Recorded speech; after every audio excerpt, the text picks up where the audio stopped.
और इंडिया का Asia cup का स्क्वाड अनाउंस हो गया और आपको पता है कि बड़ा देरीना इंतजार था। इंडिया और पाकिस्तान का मैच स्टार्ट होने से पहले ही भाई हम मैच हार चुके हैं। मैच अभी आया नहीं है लेकिन उससे पहले ही हम मैच हार चुके हैं। अगर इन खिलाड़ियों का स्ट्राइक रेट चेक, इस एशिया कप का सबसे तबाही स्क्वाड है ये इस एशिया कप का सबसे तबाही स्क्वाड है। ये पूरी की पूरी 3 टीमें बन जाए, इतनी बड़ी इन्होंने जैसा कहते हैं ना खेप तैयार की हुई है। तो ये जो रोस्टर है ना, ये बहुत बड़ा रोस्टर है। क्योंकि पाकिस्तान के पास तो साफ और सीधी सी बात है, हमारे पास इतने प्लेयर ही नहीं है कि हम इतनी ज्यादा कंफ्यूजन है। लेकिन कंफ्यूजन इंडिया में बहुत है भाई, ये भी कह रहे हैं ये भी आ रहा है, वो भी आ रहा है, फलां भी आ रहा है, डिमका भी आ रहा है। लेकिन भाई मुझे तो लगता है कि इंडिया 2 टीमें भी बना सकते हैं। ऑल ऑनेस्टली इतना प्लेयर है और इतना क्वालिटी प्लेयर है कि T20 की ये दोनों टीमें बनाएं, इंडिया ए और इंडिया बी। और पहली लुक में आपको लगेगा कि oh my God what a squad. लेकिन ये जो स्क्वाड है, मैं आपको एक बात बता रहा हूं कि पाकिस्तान के मीडिया के पॉइंट ऑफ व्यू से मैं आपको ये बता रहा हूं, पाकिस्तानी क्रिकेट एनालिस्ट के तौर पे बता रहा हूं कि इससे तगड़ा, इससे स्ट्रॉन्ग स्क्वाड शायद इंडिया अनाउंस नहीं कर सकता था। पाकिस्तान की टीम के पास मैच विनर नहीं है। अच्छा भैया, अगर अब किसी इवेंट के अंदर जो है ना वो बाबर या रिजवान को ले लिया जाए, क्योंकि सवाल ये शायद से भी यही सवाल होना था और क्या। बराए मेहरबानी टॉस जीत के उनको बैटिंग की अगर दावत दी ना, वो ऐसी हालत करेंगे कि तुम बना ही नहीं पाओगे। तुम उनका आधा स्कोर भी नहीं बना पाओगे।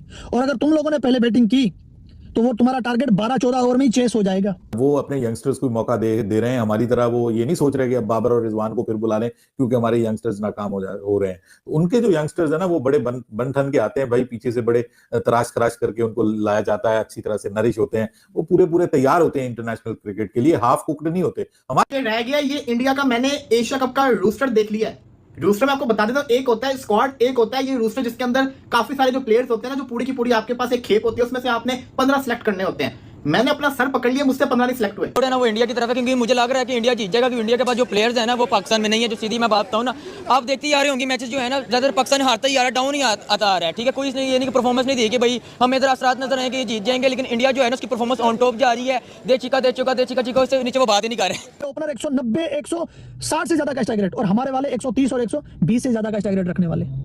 तो भाई हम यहीं पे मार खा गए, हम यहीं पे ही पिट गए।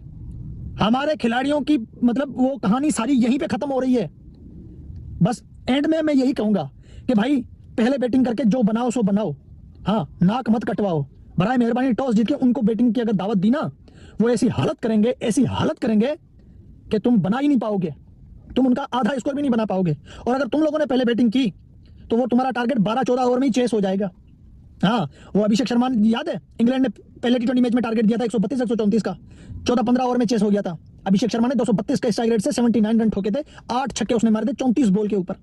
हाँ, तो इस वक्त जो इंडिया की टीम है ना, अगर पहले इंडिया की टीम बैटिंग करती है तो 200 से ज्यादा स्कोर बना देती है, और अगर बाद में टीम इंडिया की बैटिंग करती है तो 15-16 ओवर में सामने वाली टीम का दिया हुआ टारगेट चेस करके पेल पाल के फारिग हो जाते हैं। और इंडिया का एशिया कप का स्क्वाड अनाउंस हो गया और आपको पता है कि बड़ा देरीना इंतजार था, पाकिस्तान का हो चुका था, तो लोगों में बड़ी बेचैनी पाई जाती थी। पूछे तो ये इससे बेहतर स्क्वाड इंडिया का हो नहीं सकता था। अगर मैं आपको प्रीमेच्योरली एक स्टेटमेंट दे दूं जो 99% ठीक हो जाएगा। अच्छा, एक स्पेशल बात जो भारत के इस स्क्वाड में लगी है कि इन्होंने अपने स्क्वाड में 3 ऐसे बॉलर रखे हैं जो बाएं हाथ से स्पिन करते हैं, यानी कि लेफ्ट आर्म स्पिनर्स हैं। रवि जडेजा ऑलराउंडर हैं बट स्पिन करेंगे, और वनडे क्रिकेट में तो वो पूरे 10 ओवर कराते हैं अनटिल और अनलेस कि उनका कोई बहुत खराब दिन ना आ जाए। अक्षर बैकअप में होंगे, कुलदीप यादव। इसका मतलब एशिया कप में भारत अपने कम से कम 30 ओवर्स और ज्यादा से ज्यादा भी हो सकते हैं वो पेसर से करवाना चाहता है। ये इस बात की खुली दलील है क्योंकि दे है हार्दिक पांड्या इज वेल। तो हार्दिक पांड्या वो फॉर्मेलिटी के 4-5-6 ओवर पूरे कर सकते हैं, और गिवन डे पर अगर उनकी अच्छी चल रही है बॉलिंग तो वो पूरे ओवर भी कर सकते हैं। आप सबको कि इंडिया का स्क्वाड, हाँ ये मैं जरूर कह दूं कि तकरीबन 1.5 बिलियन लोगों की टीम की सिलेक्शन बड़ा मुश्किल काम है, सबको मुतमईन करना। और जो रिएक्शन सोशल मीडिया पर आया है स्क्वाड के बाद, देखिए यार हर गली का कोई ना कोई बच्चा क्रिकेट खेल रहा होता है, और जब वो नेशनल टीम में पहुंचता है तो हर आदमी गली वाला यही चाहता है कि यार इसकी बात होनी चाहिए, इसको टीम में होना चाहिए, और नहीं होगा तो फिर उसके लिए लिखेंगे कि भैया ये क्या किया। यूजी चहल के लिए बातें आ रही हैं, और भी कुछ क्रिकेटर्स हैं उनके लिए, आर अश्विन के लिए लोगों ने बड़ा अपनी राय वो किया है, मगर ये मैं आपको बता दूं एक्सक्लूसिवली एशिया कप के लिए उन्होंने रखा है। अच्छा, क्योंकि पाकिस्तान के पास तो साफ और सीधी सी बात है, हमारे पास इतने प्लेयर ही नहीं है कि हम इतनी ज्यादा कंफ्यूजन है। लेकिन कंफ्यूजन इंडिया में बहुत है भाई, ये भी कह रहे हैं ये भी आ रहा है, वो भी आ रहा है, फलां भी आ रहा है, डिमका भी आ रहा है। लेकिन भाई मुझे तो लगता है कि इंडिया 2 टीमें भी बना सकते हैं, ऑल ऑनेस्टी। इतना प्लेयर है और इतना क्वालिटी प्लेयर है कि T20 की ये दोनों टीमें बनाएं, इंडिया ए और इंडिया बी। और trust me, most of the times India A और इंडिया बी ही फाइनल खेल रही होंगी। मुझे इसमें कोई दो राय नहीं है, इसमें कोई मुझे शक शुबात नहीं है कि अगर ऐसा हो जाए तो उसमें कोई मुख्तलिफ सिनेरियो होगा। यही मोस्ट ऑफ द टाइम्स मुझे लगता है सिनेरियो होगा कि इंडिया ए और इंडिया बी आराम से एक दूसरे के लिए आपस में भी खेल रहे हैं तो उतनी ही कंपेटिटिव का मुकाबला आपको दे सकती हैं। लेकिन जाहिर सी बात है, जब आप जाते हैं क्या कहते हैं अपना किसी भी आईसीसी इवेंट के अंदर या एशियन कप इवेंट के अंदर, तो 15 ही लड़के आपको लेने होते हैं। ज्यादा से ज्यादा आप 2 इंजरी रिजर्व ले लेते हैं, 3 इंजरी रिजर्व ले लेते हैं। मैंने अपना सर पकड़ लिया, मुझसे 15 नहीं सिलेक्ट हुए, और ये मैं चैलेंज के साथ कह सकता हूं कि आप भी इनमें से 15 सिलेक्ट नहीं कर सकते। ये सिलेक्टर्स की ही हिम्मत है।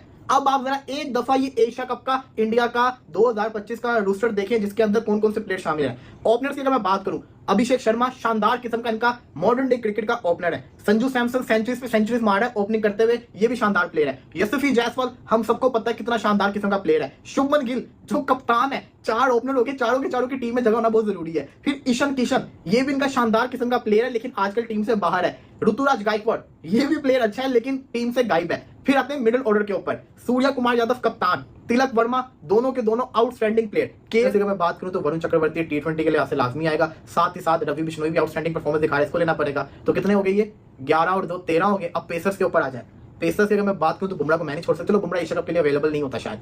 अर्शदीप सिंह लाजमी एक हो गया। फिर सिराज को लूंगा, सिराज जिसको कहते हैं ना जरूरी भी है, लेकिन सिराज को भी रोकना पड़ेगा क्योंकि यहाँ पे जिसको कहते हैं ना और भी ऑप्शन बने हैं। हर्षद राणा भी है T20 के लिहाज से, आकाशदीप भी है। तो मेरे ख्याल से मैं हर्षद राणा के साथ जाऊंगा क्योंकि 2 ये पेसर हो गए, साथ ही साथ एक आपका हार्दिक पांड्या हो गया। उन कंडीशंस के लिहाज से ये सूट करेगा। तो अब आप खुद सोचो मैंने किस किस प्लेयर को ड्रॉप किया, मजबूरी के तौर पर ड्रॉप किया, लेकिन अभी मैं सेटिस्फाई नहीं हूँ इस स्क्वाड से। KL राहुल को नहीं रखा, बुमराह को नहीं रखा, यशस्वी जायसवाल को नहीं रखा, कितने ही प्लेयर्स को मैंने नहीं रखा, सिराज को नहीं रखा, कुलदीप को नहीं रखा। ये पूरी की पूरी 3 टीमें बन जाए, इतनी बड़ी इन्होंने जैसे कहते हैं ना खेप तैयार की हुई है। तो ये जो रोस्टर है ना, ये बहुत बड़ा रोस्टर है। इंडिया का एशिया कप का स्क्वाड आ चुका है और वो कहते हैं ना कि मतलब हर बंदे ने अपना अंदाजा लगाया था कि यार ये स्क्वाड होगा, ये होगा, वो होगा। लेकिन मैजन इंडिया का एशिया कप का स्क्वाड आ चुका है। हाँ, अगर किसी की अच्छी एंट्री हुई है ना, लास्ट मोमेंट में किसी को शामिल किया गया, तो वो प्रसिद्ध कृष्णा है। देखिए प्रसिद्ध कृष्णा ने आयरलैंड के खिलाफ दोनों मैचेस में अच्छी परफॉर्मेंस दी, ऊपर से आके उसने विकेट ली है। हाँ, प्रसिद्ध कृष्णा और जो है वो आपके मुकेश कुमार में से एक बंदा आना था, वो प्रसिद्ध कृष्णा आ गए हैं। अब इंडिया की बैजन प्लेइंग 11 खतरनाक हो चुकी है। इस प्लेइंग 11 में 2 बंदे आ जाते हैं जिसका नाम KL राहुल और श्रेयस अय्यर है। पाकिस्तान की टीम हिल जाएगी भाईजान। राहुल भी पाकिस्तानी हो, हिल गई है पाकिस्तान की टीम, क्योंकि भाईजान अब इंडिया की प्लेइंग 11 पाकिस्तान की प्लेइंग 11 से ज्यादा खतरनाक है। एक्सपीरियंस ज्यादा रखते हैं वो लोग। प्लेइंग 11 सुन ले भाईजान इंडिया की आप लोग।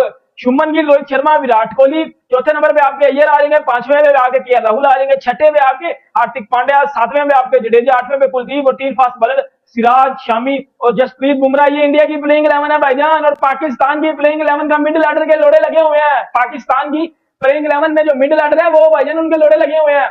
और मैं एक और बात मैं आपको बता दूं, पूरी की पूरी पाकिस्तान की टीम, पूरी की पूरी पाकिस्तान की टीम में से 2 बंदे ऐसे हैं, मोहम्मद रिजवान और जो है वो दूसरे का नाम जो है वो बाबर आजम, जो श्रीलंका में ODI खेले हुए हैं। इसके अलावा पाकिस्तान का कोई भी प्लेयर श्रीलंका में ODI क्रिकेट खेला ही नहीं हुआ आज तक।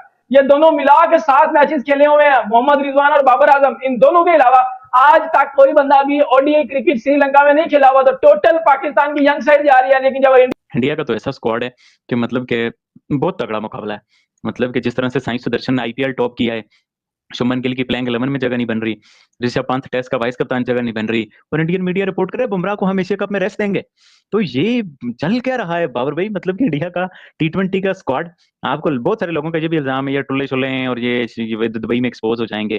क्या लगता है आपको, क्या आइडियल स्क्वाड है और क्या हो सकता है? भाई उन्होंने अपने यंगस्टर्स के ऊपर रिलाई किया है, उन्होंने अपने सिस्टम के ऊपर रिलाई किया है और वो अपने यंगस्टर्स को मौका दे रहे हैं। हमारी तरह वो ये नहीं सोच रहे कि अब बाबर और रिजवान को फिर बुला लें क्योंकि हमारे यंगस्टर्स नाकाम हो रहे हैं। उनके जो यंगस्टर्स है ना, वो बड़े बन ठन के आते हैं भाई, पीछे से बड़े तराश खराश करके उनको लाया जाता है, अच्छी तरह से नरिश होते हैं, वो पूरे तैयार होते हैं इंटरनेशनल क्रिकेट के लिए, हाफ कुक्ड नहीं होते। हमारे यंगस्टर्स जो होते हैं वो हाफ कुक्ड ही होते हैं, हम उनको ले आते हैं, बाद में किसी की पसली खराब हो जाती है, किसी की कमर में दर्द होना शुरू हो जाता है, किसी का कोई मसला बन जाता है। ये वाला मामला हमारे यहाँ है और बाद में पता चलता है कि यार ये बंदा तो सिर्फ टुल्ला है, इसकी कोई टेक्निक नहीं है, अच्छी बैटिंग नहीं कर सकता, स्पिनर्स को नहीं खेल सकता, कोई फास्ट बॉलर्स को नहीं खेल सकता। वो जो फास्ट बॉलर वाला है उनको नहीं खेल सकता, उसको नीचे ले आते हैं, जो स्पिनर को नहीं खेल सकता उसको ऊपर ले जाते हैं। ये कोई तरीका नहीं है। आपको अपने लिए अच्छे जो जिसको आप कहते हैं टेक्निकली बेस्ट प्लेयर्स को सिलेक्ट करने की जरूरत है। भले वो T20 हो, भले वो टेस्ट हो, ODI हो, टेक्निक तो आपकी दुरुस्त होनी चाहिए ना। टुल्ला कहीं भी जो है वो काबिल कबूल नहीं है। इंडिया में मैंने देखा है अभिषेक शर्मा क्या बल्लेबाज है यार, वो ठीक है, उसके अंदर वो अग्रेशन है, वो पावर हिटिंग है, वो के अंदर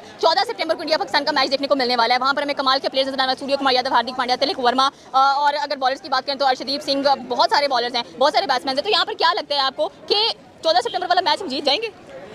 मुझे वैसे ना 50-50% चांस है, लेकिन जो मैं ज़्यादा वोट है ना वो इंडिया की तरफ है, क्योंकि मुझे लग रहा है कि इंडिया जीत जाएगा, क्योंकि इंडिया के पास जो प्लेयर्स हैं ना वो पाकिस्तान में नहीं है। जो सीधी मैं बात बताऊँ ना, आप देखते ही आ रहे होंगे मैचेस जो है ना, ज़्यादातर पाकिस्तान हारता ही आ रहा है, डाउन ही आता आ रहा है। ठीक है, कोई नहीं, ये नहीं कि परफॉर्मेंस नहीं दी कि भाई हमें इधर असरात नजर आए कि ये जीत जाएंगे, लेकिन इंडिया जो है ना उसकी परफॉर्मेंस ऑन टॉप जा रही है। दे चिका उससे नीचे वो बात ही नहीं कर रहे कि इंडियन टीम सिर्फ छक्के चौकों की जुबानी समझा सकती है, ऐसे छक्के चौके की जुबानी समझा सकती है। बाकी कोई नहीं, चलो देखेंगे, पाकिस्तान को भी इस बार देख लेते हैं, शायद कुछ कर जाए। हम तो हर बार पाकिस्तानी टीम को देखते हैं तो वो हर बारी देखते हैं, हर बारी वो मुंह ही